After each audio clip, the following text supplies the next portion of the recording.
good. I hope so. Yes, so today's video is what the hell have I done with my hair in the last 365 days?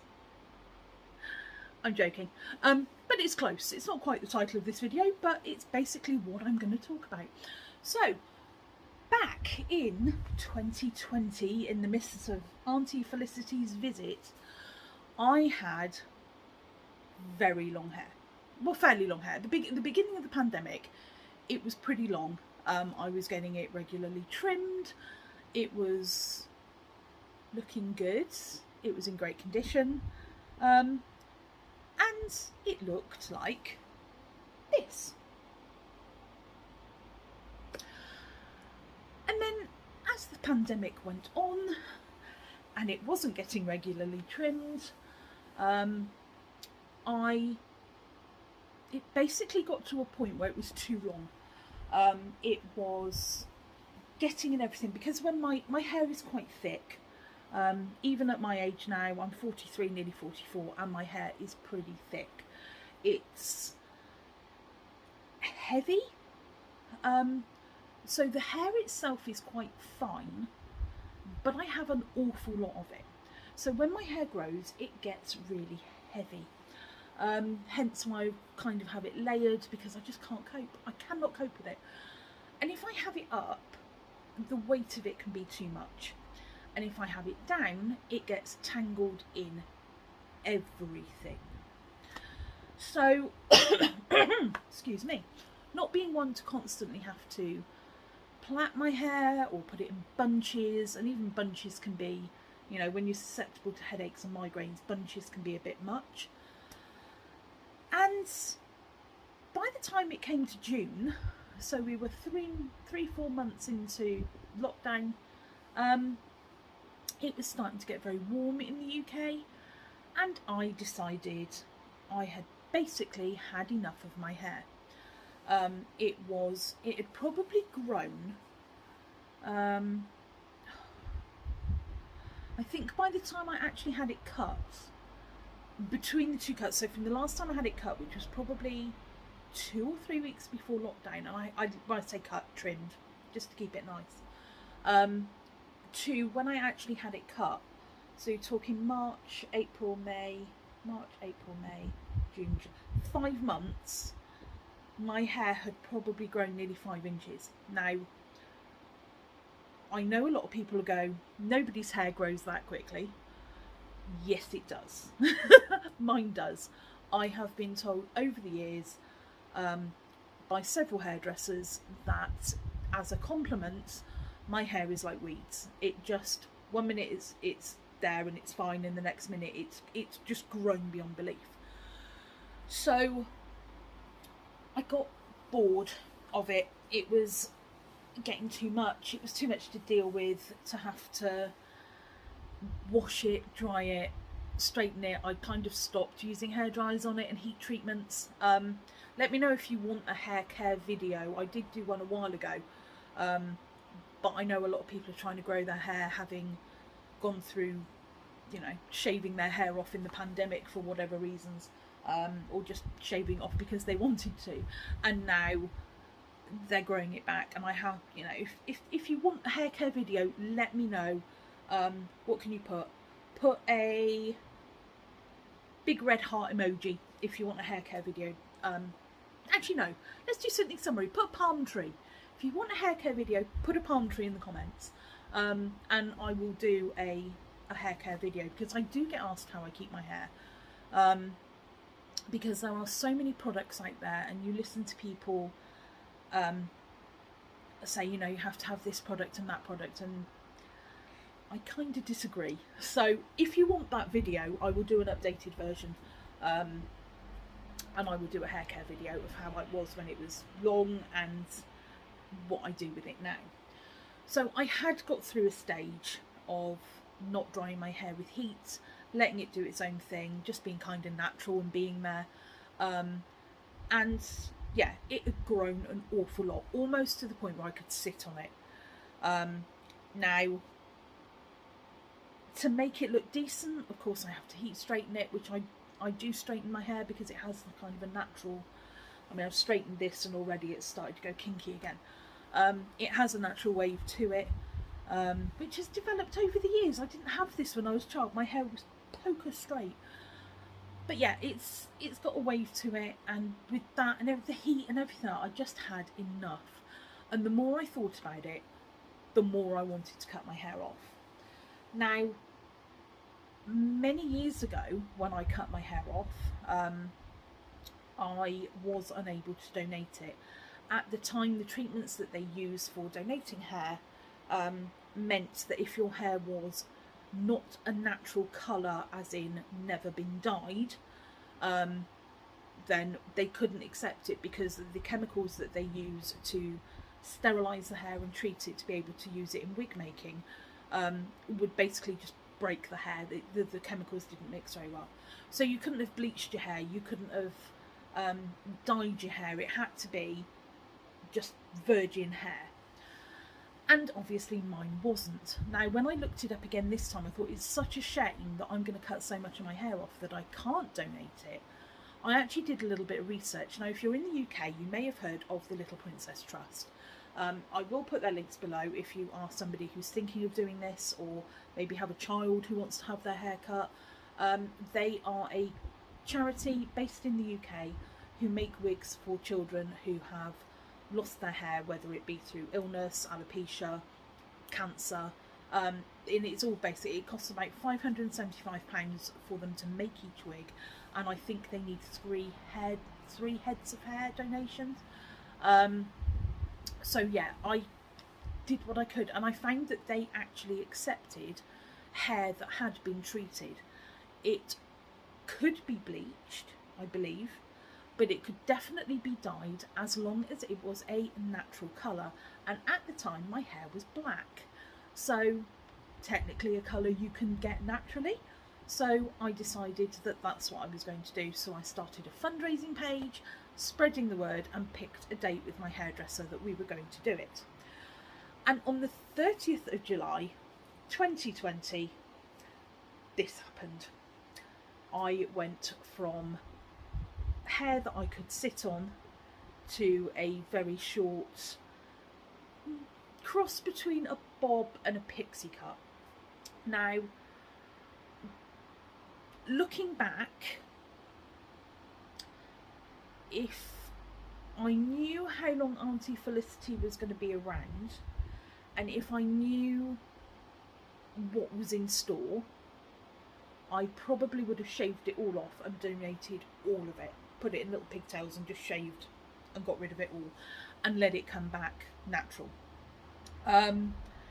However, at the time, I didn't know that we were going to go into a second, third, 1800th lockdown, and that I wouldn't be at work or seeing clients or whatever.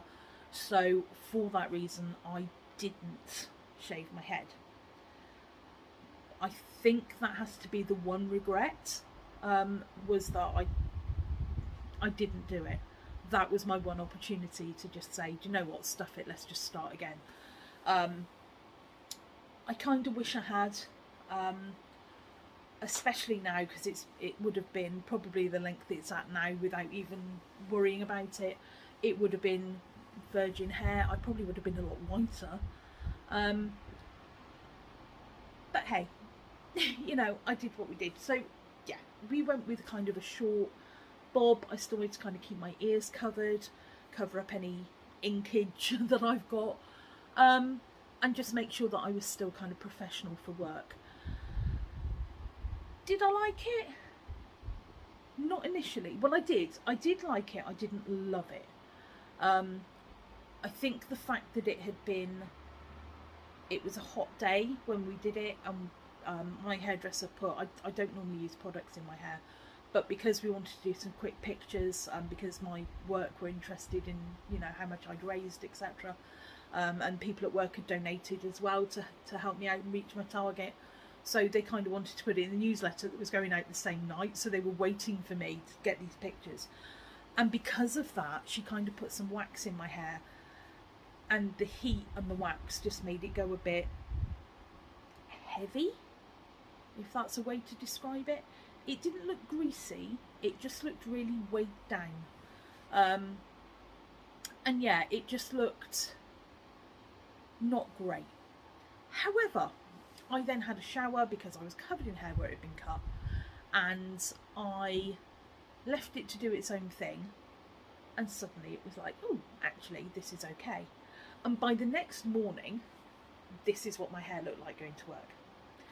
So it had that kind of short pixie-esque style, but with some length left to it, and I fell in love with it. That second morning I was absolutely in love with my hair and had zero regrets about cutting it off. It was so easy to jump in the shower and have my hair dry and just ready in minutes, rather than, you know, having it wet, having it up in a towel for hours, which can also get heavy. And then if I was hair drying it, then that took a good 20 minutes to hair dry my hair. And then you've got all the straightening issues, and I was just like in the shower, hair dried my hair to go to work and straightened, and it was just like, yeah, this is great. So I loved it day 2. It looked amazing, it was so good.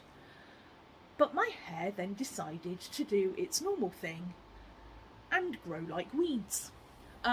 So the next stage of my hair was that it had basically grown into a long bob. And I wasn't sure about it. Wasn't sure about it at all. We'd kind of then gone into another... Had we gone into another lockdown by then? I can't even remember. But it kind of got quite long, and then we cut it up again. And it was just trying to find the right style that I wanted. So I will put up some pictures of kind of where I went with my hair. And I'll insert those now.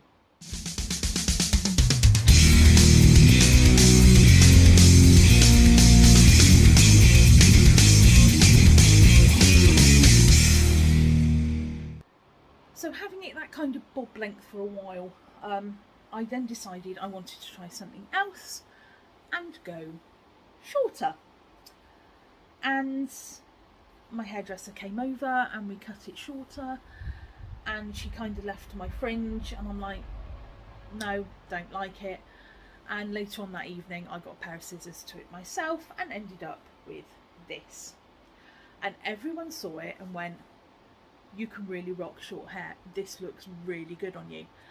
And I'm like, no it doesn't, I hate it, don't like it.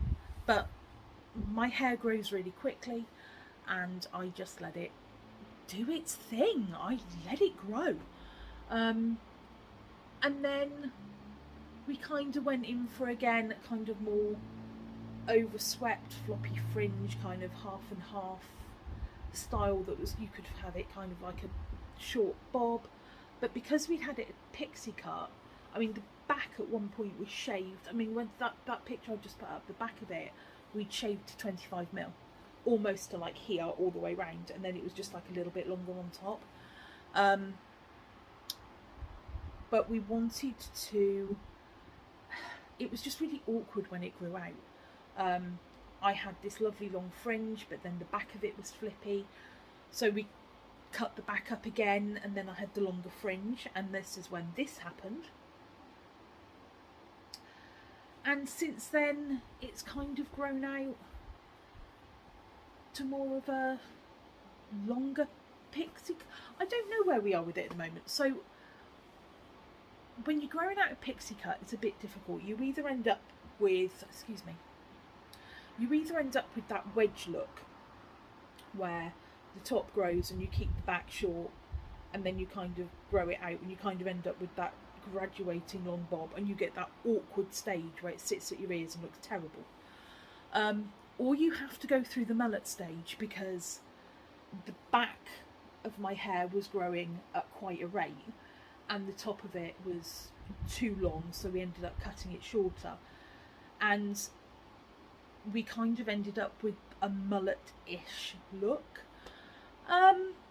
It's very difficult to describe, because what we could actually do with my hair and what I wanted to do with it were two different things. So I was getting all these reference pictures, and it's like, it's not going to work because the sides aren't long enough, or the back's too long, or the back's not long enough and the top's too long, and it was very difficult. So I then kind of thought, well, I'll change the colour. So through all this as well, I stripped out the black that had been in it. So I've been using permanent black box dyes, and I think I've touched on this before in a previous video. I kind of stripped it all out and went back to using kind of semi-permanents. And we've had the brown, we've had the orange and pink, we've had the brown and galaxy. Is that where I went after the orange and pink? Yeah, brown and galaxy. We've had dark reds and whatever the hell was going on with the front of my hair at that point. And we've kind of settled on this dark brown. I mean, it's not, I don't even know what colour it is at the moment. It's not black. I haven't put black anywhere near it. It looks very dark because I've put brown over the red that I had in it, because the red just didn't work very well. And we now have the blue, which I'm loving. I was thinking of changing it to green and just changing it up every so often. But you know what? I love this blue so much. I think it's going to stay. Now, the colours I've been using, so I've still been using box dye on the main part of it. So this is the Superdrug Vibrance, but the semi-permanents. But they don't seem to fade very quickly. I know a lot of semi-permanents do fade and they lose their pigment. These don't. They say they wash out, and I do see it washing out in when I wash my hair, but they don't lose their vibrancy. They still look the same, and I don't even think at the moment that you can even tell that yes, my roots probably need doing, but I can go another few weeks before I need to do that. With this, my bestie has been helping me out, bless her, with the bleaching and the colour changes. She did all my galaxy piece for me, and she recently did this. When I had the galaxy, I loved the colours, but I found that the green came out quite quickly. The purple just vanished, except at my root. The purple here didn't want to stay, and the pink seemed to be the vibrant colour. And I know I put purple over it, but it lasted about 24 hours. I'm like, no, it's all gone. I don't like it at all. I can still see like where the green had gone yellow from where we bleached it, and the green had disappeared. It was kind of like looking yellow again. So that's when the blue turned up. Now this isn't the Directions blue that I normally use, because like I said, we did it on a whim the other day. My bestie did it for me a couple of weeks ago, and we used the Schwarzkopf, just the blue pigment in a box, and I have to say it's held up quite well. It's held up better than I thought it would, and I do have enough to do it again. It's a slightly brighter blue than I was using, but yeah, I will be going back to the Directions blue, but I think what I might do is mix the Midnight blue and the Lagoon blue to try and keep this sort of shade, but just without using Schwarzkopf. So yeah, that's kind of where we are. I'm also having it cut again Monday. By the time this video goes up, it will be tomorrow. I'm having it cut again. And I think what we're going to do is I think what I need to do is kind of cut it in a bob, chin length bob, all the way around, and just get it without this tail bit at the back, just kind of taper it in. Yeah, it's got to that point. I don't know, this side doesn't feel like it's layered enough, and this side feels really layered, but when you pull it out it's the same. I don't know why it doesn't sit properly. But now I'm waffling. I've probably lost my thread in this video a little bit. I'm still suffering from the heat. So sorry if it's been a bit of a waffly video. I hope it's been okay. But yeah, I'll put a quick montage up at the end, just of everything of my hair throughout. So if you've seen me on Instagram, you probably recognise the photos. But just kind of a few of where I was before it got all lobbed off, up to where I am now. And yeah, I'm loving it. I'm loving still having the short hair. I don't feel like I want to go back to having long hair anytime soon. There's the odd day that I miss it, but I have wigs, so if I want long black hair, I can have long black hair. The only problem is in the summer, it's too much to have it. So I think as we maybe go into autumn, I might start getting the wigs out again, and where I can cope with the heat, and have my wigs and have, you know, different colours every now and again, because I've still got a beautiful purple one. But yeah, sorry if this is a bit waffly and disjointed. My brain is not really in gear today. I've suffered with the heat quite badly over the last few weeks, and yeah, it's been a month. Let's just say that it's been a month. So I'm going to go away from talking your ears off. Like I said, I will put a quick video up now of all the different hairstyles I've had over the year. Let me know down below which one was your favourite, which one you really like. I'm kind of loving this one at the moment. Like I said, I just want to get it all one length rather than having this longer bit at the back. I think I kind of just want to go here and keep it there for a bit, and then work on getting rid of my double chin, and then it will look really amazing. But yeah, that's kind of where I want to be with it at the moment, and then just see what happens. If I do take it longer, then I don't think I'm going to go more than maybe here. We'll see. I may change my mind in a couple of years and have it all grown out and be long again, but I doubt it. But I will say that for now the blue is staying. I absolutely love my blue piece, and my blue fringe, and I like it for the fact that it's different to everyone else who has split hair. So everyone else I've seen that has split hair basically either has just the piece here or they have the whole head, whereas I've done a little bit at the side and the bit at the front, so it's a little bit different to everyone else. And yeah, that's where we are. So I'm going to shut up because I'm definitely waffling, and I will see you all in my next video, which will be out next week. But in the meantime, enjoy the haircuts, and as always, just do you.